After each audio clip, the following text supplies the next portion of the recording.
Hi, my name is Heather from Strings and Threads. In this video, I'm going to show you how to crochet the crab stitch border, also known as reverse single crochet. I'm adding it to this Suzette stitch square, and you can see how much structure and definition it gives the edge. This border is great for projects like blankets, scarves, dishcloths, bags, and garment edges, when you want a clean finished look without anything too frilly. Let's get started. Materials needed for your crab stitch border will be whatever the project is you want to put a border on, whatever yarn you'd like to use. I'm using the Knit Pal Cotton to the Core yarn, and then the matching crochet hook to whatever yarn you're using. I'm going to be using a G hook and a pair of scissors. All right, you start by attaching to a corner. Now, something that is a little different about the crab stitch is that it's worked backwards. So whatever edge you're going to do, like you would normally attach on the right, you're going to attach on the left because we're working backwards. So I'm going to put my hook in, and I'm going to make a loop with the yarn. That's probably a pretty big tail. You want to leave a little bit of a tail, but it doesn't have to be ridiculous. So pull that loop through the stitch, and then I'm going to work the tail in. I like to do that. So you chain one.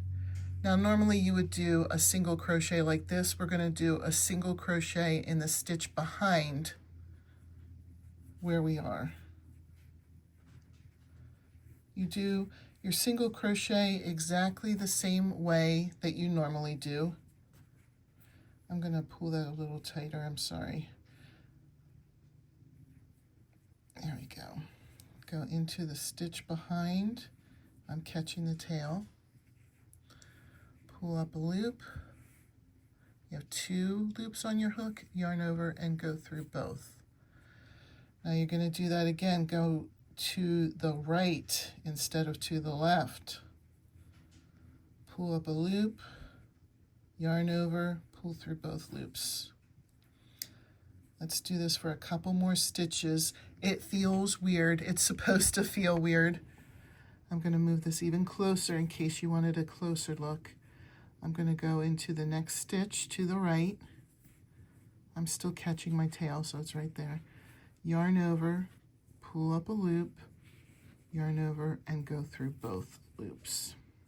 You can see how you get this really nice texture around the edge when you do this. Let's do one more, and then we'll work to the corner, and I'll show you what to do in the corner. So you go into the next stitch, pull up a loop, yarn over, go through both loops.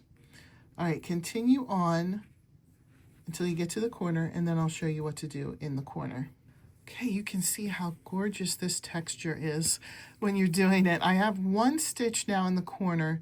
What we're going to do is, depending on how big your corner is, in the corner you put anywhere between 2 and 4 stitches to get you around the curve here. So I think for my project, 3 is going to be plenty. It gets me around that corner. And then you just continue down all the remaining sides, and in the corner you put anywhere between 2 and 4 stitches, whatever is comfortable for the project that you're working on. And then we'll come back and see how it looks all done. All right, to finish, I want to show you first. I went all the way around. You could see the nice clean edging the crab stitch gives. To finish,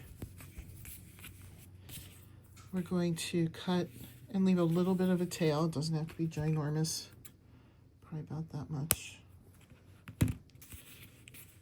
And then slip stitch into the next stitch, and then slip stitch all the way through.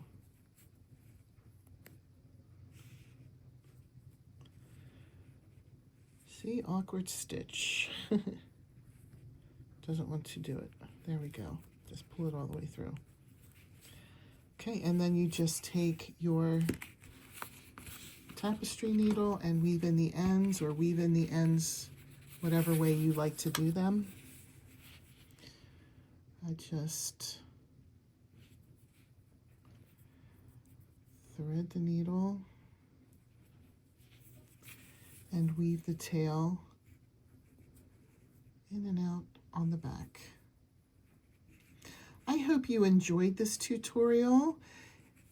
If you are interested in tutorials like this, please make sure you subscribe and leave me a comment. Thanks for watching. Bye.